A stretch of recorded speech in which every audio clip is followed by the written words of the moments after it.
If it's happening in New York, New Jersey, or Long Island, hear about it with Joe Piscopo. Mornings, 6 to 10 on AM 970. The Answer. Piscopo in the morning, 7:45. Dr. Elena Frid is her practice is so successful. She's got people waiting as we speak. Yet she gets on the subway and she comes. How many stops is it to get here? About 5, maybe? 5 stops. Look at you. Because you see, we have a budget problem at the station. Because I want to say we could send you a car for you, Dr. Frid. But I don't know that I'll get that approved. So let me thank you first and foremost. Come on, I'm a New Yorker. Yeah, you are a New Yorker via Siberia. If you lived in Siberia, yes. How are you? I'm very good, thank you. You look Good morning. how could you look so great so early in the morning? You with the knuckleheads in the studio here, right? Thanks, guys. And it's all good. Everything's good. Just working and crazy. Working and crazy. With the holidays coming up, Dr. Frid, more people get stressed out. Yeah, they come into your office kind of stressed out. They don't know why they're anxious. Are you getting more of that when the holiday season comes around? No, holidays are quieter, but really, people get lonely. So they usually visit the emergency room if that happens, not your local doctor. Oh, is that right? Yeah. They get depressed and stuff. Yeah, a little bit. Yeah. Hey, Doc, let me talk. I want to talk about Parkinson's and other things and headaches and stuff, but I keep staying on this because I find this so fascinating. Through that blood test that you get, the special blood test that you and I talk about, Yes. you can tell that through a blood test, whether it's from Lyme, and you said it could be from vaccine, it could cause a depression. It can cause depression. Yes, absolutely. So it doesn't show if you have depression. Depression is more of a clinical diagnosis that your physician, by interviewing you and getting a right history, can establish. But it can show whether there's an underlying cause of the depression. That's what we're talking about. Which should translate to what? An infection in the brain or something like that? It can translate into an infection in the brain. It can translate into an autoimmune process that we keep talking about, when your brain is actually attacking itself or your immune system is attacking the brain. That's what happens. And it can manifest as neuropsychiatric symptoms like depression and anxiety, and even beyond that, bipolar, psychosis. That's fascinating. And bipolar. So we talked about this before. You think somebody's got a mental problem, a mental problem, and then you and I'm telling you, you will be at the cusp of this. I'm telling you, Doc, because I know you know when you think about all the tragedies and when these mass shootings, it's mental illness.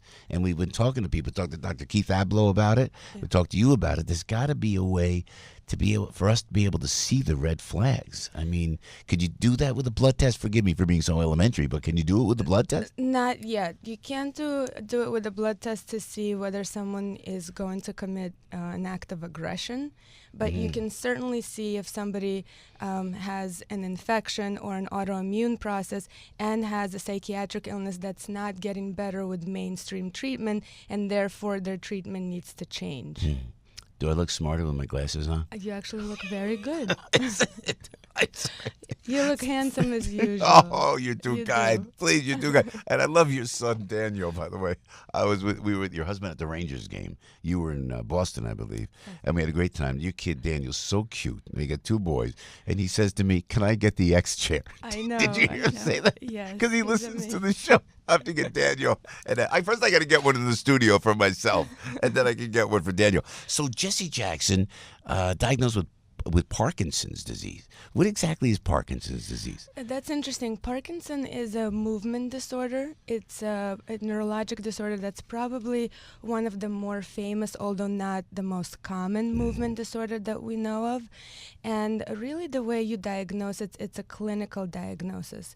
So for your listeners, you would go to a neurologist and they would get a history and examine you. And on physical exam, what one would see is that they may have difficulty walking, they may be very slow, they may have a tremor, They may have imbalance. They may have difficulty with muscle stiffness and difficulty expressing their emotions on the face. So there's a couple of kind of clinical things that you would look at. Ultimately, there's no really a blood test or an MRI that would determine whether you have Parkinson's or not. So really seeing a neurologist is the way to go to get a diagnosis. Yeah, and what are the treatments for Parkinson's? The treatment for Parkinson's, this is extremely interesting and something I think that you would be interested in as well. The regular treatments are you give dopamine to patients or Sinemet, which is levodopa-carbidopa, because we know that these patients have a depletion of that neurotransmitter in their brain. However, very recently, in the last couple of months, there was an article looking at that autoimmune diseases, that Parkinson's can be an autoimmune disorder.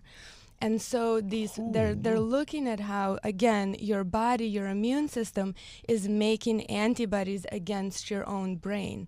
And actually, this is so interesting that we're talking about it today, because yesterday there was an article in Huffington Post where I was interviewed by David Michael Connor about this specific topic. And we were talking about the connection of these neurodegenerative disorders like Parkinson's disease that can be triggered by an autoimmune phenomenon. And again, then you need to treat your immune system instead of just treating the depletion of these neurotransmitters like dopamine. With antibiotics, is that what you're saying? Antibiotics in patients who have an infections-induced process, and certainly Lyme.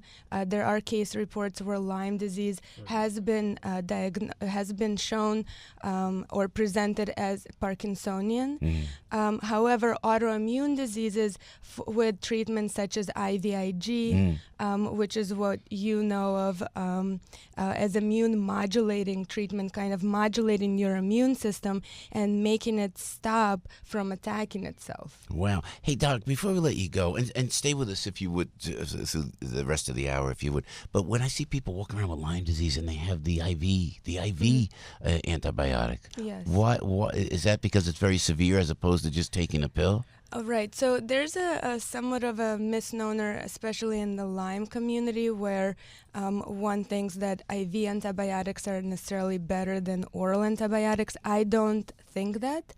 So I don't think every patient who's getting IV antibiotics necessarily needs them.